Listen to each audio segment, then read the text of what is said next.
আলহামদুলিল্লাহ, আবারও নতুন করে খালামণি হলাম। আমাদের গ্রুপে আবারও নতুন আরেকটি সদস্যের আগমন ঘটল। আসসালামু আলাইকুম সবাইকে। সবাই কেমন আছেন? আশা করি ভালো আছেন। আল্লাহর রহমতে কিন্তু আমরা সবাই ভালো আছি। 2 দিন হয়ে যাচ্ছে মিতালির বাচ্চা হয়েছে, এখনও কিন্তু আমরা যেতে পারিনি। আসলে মিতালির বাবু হওয়ার পর থেকে কিন্তু আকাশের অবস্থা খারাপ। কোনো একবেলা বৃষ্টি হচ্ছে, সেজন্য আমরা যেতে পারিনি। তো আজকে আমরা সবাই মিলে শেষমেশ চলে গিয়েছি মিতালির বাবু দেখতে। তো প্রথমে আমরা কিন্তু ভেবেছিলাম যে মিতালিকে সারপ্রাইজ দেব, আর সে অনুযায়ী আমরা কিন্তু সব প্ল্যান পরিকল্পনা করেছিলাম, কিন্তু শেষ মুহূর্তে আমরা সারপ্রাইজ দিতে পারিনি। তারা জেনে গিয়েছিল যে আমরা তাদের কাছে যাচ্ছি। তো মিতালির বাবুকে বরণ করে নেওয়ার জন্য আমরা প্রথমে কিন্তু কিছু কাঁচা ফুল নিয়েছিলাম, মানে ফুলের বুকে।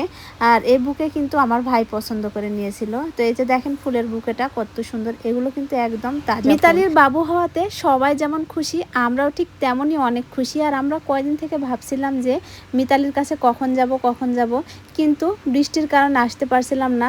তো শেষমেশ আজকে আমরা ভেবেছি যে যতই বৃষ্টি হোক আর যাই হোক, আজকে আমরা চলেই যাব মিতালির বাবু দেখতে।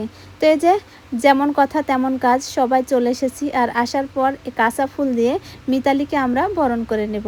আর আপনারা সবাই হয়তো শুনেছেন যে মিতালির কি বাবু হয়েছে। আলহামদুলিল্লাহ, মিতালির একটা ফুটফুটে সুন্দর রাজকন্যা হয়েছে। সবাই কিন্তু মাশাল্লাহ বলবেন। আমরা রুমের ভিতর ঢোকাতেই মিতালি আমাদেরকে দেখে কত খুশি। আর এই যে আমরা কাঁচা ফুল দিয়ে নতুন মেয়ের মাকে সবাই বরণ করে নিচ্ছি। আর মিতালির মুখে তো আনন্দের হাসি আপনারা সবাই দেখতে পাচ্ছেন। আসলে মিতালি অনেক সাহসী এবং ধৈর্যশীল মেয়ে। সে অল্পতেই কিন্তু গলে না। তার এত বড় একটা সিজার হয়েছে, তারপরেও তার মুখে দেখেন কি হাসি। তো যা হোক, সন্তানের মুখ দেখে মায়েরা কিন্তু সব কষ্ট ভুলে যায়, এটা সব মায়ের ক্ষেত্রেই হয়। আর এই যে দেখেন আমাদের ফুটফুটে সোনাটা তার মামির কোলে উঠেছে। আমরা সবাই কিন্তু একে একে সোনা বাবাটাকে কোলে নিয়েছি। আর মিতালিও অনেক খুশি হয়েছে, এদিকে চাচিও কিন্তু অনেক খুশি হয়েছে।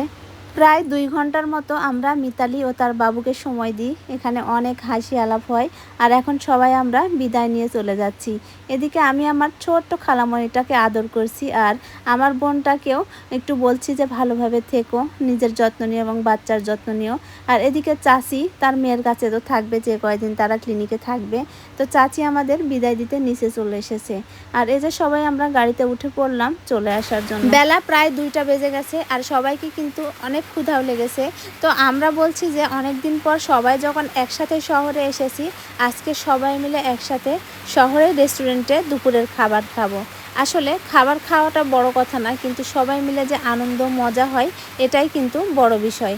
তো এই যে সবাই মিলে চলে এসেছি সুলতান ডাইনে। আর আজকের খাবারে রয়েছে পোলাও আর বিফ চাপ। আসলে এই পোলাও আর বিফ চাপ এর আগে একদিন আমি সুলতান ডাইনে খেয়েছিলাম, এটা আমাকে কিন্তু অনেক ভালো লেগেছে খেতে। আর সবাইকেই ভালো লাগে, সেজন্য আজকে এই খাবারটা অর্ডার করা হয়েছে। সাথে কিন্তু বোরহানি বাদাম শরবতও আছে। তো এই যে খাওয়া দাওয়া শেষ, এখন আমরা বাড়িতে চলে আসছি। আর বাড়িতে চলে আসার পথে কিন্তু প্রচণ্ড বৃষ্টি হচ্ছে, আমরা কিন্তু প্রায় অর্ধেক ভিজেই গেছি। আর রাস্তার মাঝপথে কিন্তু মতিউর এরা নেমে গেল, কারণ এদের বাড়ি সবার প্রথমে বাঁধে, তারপর আমরাও নেমে যাব। তো আজকের মতো এ